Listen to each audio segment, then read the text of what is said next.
తెలుగు కథ వింటారా ఛానల్ కి స్వాగతం. పూర్వం సర్వపాడు అనే చిట్టడివికి డేగ రాజు చిలుక మంత్రిగా ఉండేది. రాజు డేగను ఏ పక్షి వచ్చి పొగిడినా ఆ మాటల్లో అంతరార్థం గ్రహించకుండానే పొంగిపోయే గుణం ఉంది. తినే సమయంలో వచ్చి పక్షులు చెప్పే మాటలకు ఆనందపడి దాని ఆహారం ఇచ్చేసేది. ఆకలితో అలమటిస్తూ పొగడ్తలతోనే కడుపు నింపుకునేది. రాజ్యంలోని ఇతర పక్షుల గురించి అసలు పట్టించుకునేదే కాదు. కాలక్రమంలో డేగరాజు పాలన అయిన వారికి కంచాల్లో కాని వారికి ఆకుల్లో చందంగా తయారైంది. దాంతో అడవిలోని అధిక శాతం పక్షుల్లో ఐక్యత తగ్గిపోయి అసంతృప్తి పెరిగింది. ఇది గమనించిన చిలుక మంత్రి విషయాన్ని రాజు దృష్టికి తీసుకెళ్లే ధైర్యం చేయలేకపోయింది. పొగడ్తలతో మన ఉనికికే ముప్పు అని లోపలే బాధపడసాగింది. ఒకసారి ఒక విదేశీ కాకి వలస వెళ్తూ సర్వపాడు అడవికి వచ్చింది. మంత్రి చిలుకను కలిసింది. దాని మొహం చిన్నబోయి ఉండడంతో కారణం అడిగింది. డేగరాజు వ్యవహారం పాలనా విషయాలు చెప్పి వాపోయింది.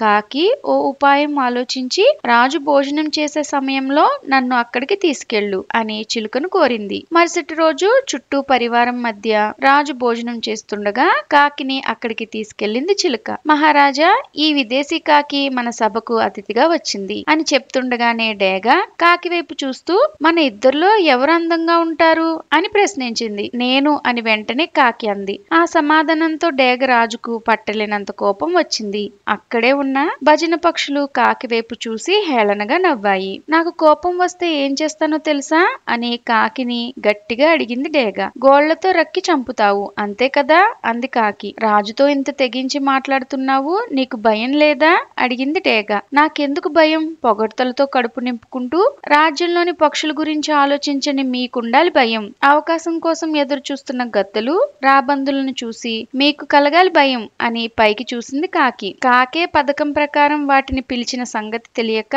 చెట్టుపైన తిరుగుతున్న గద్దలు రాబందులను చూసిన డేగ కంగుతింది. ప్రాణభయంతో అక్కడున్న ఇతర పక్షులు రివ్వున ఎగిరిపోయాయి. రాజు ఒంటరి కావడంతో మంత్రి చిలుక వైపు చూశాడు. అప్పుడు చిలుక రాజ్యంలోని పరిస్థితులను, పక్షుల్లోని అసంతృప్తిని డేగకు వివరించింది. తన తప్పు తెలుసుకున్న డేగరాజు అప్పటి నుండి పొగడ్తలకు పొంగిపోకుండా అందరినీ సమానంగా చూస్తూ పరిపాలన చేయసాగాడు. కాకి సహాయానికి చిలుక కృతజ్ఞతలు తెలిపింది. ఇలాంటి మరెన్నో కథలు వినాలనుకుంటే తెలుగు కథ వింటారా ఛానల్ ని సబ్స్క్రైబ్ చేసుకోండి. మరొక మంచి కథతో మళ్ళీ కలుద్దాం.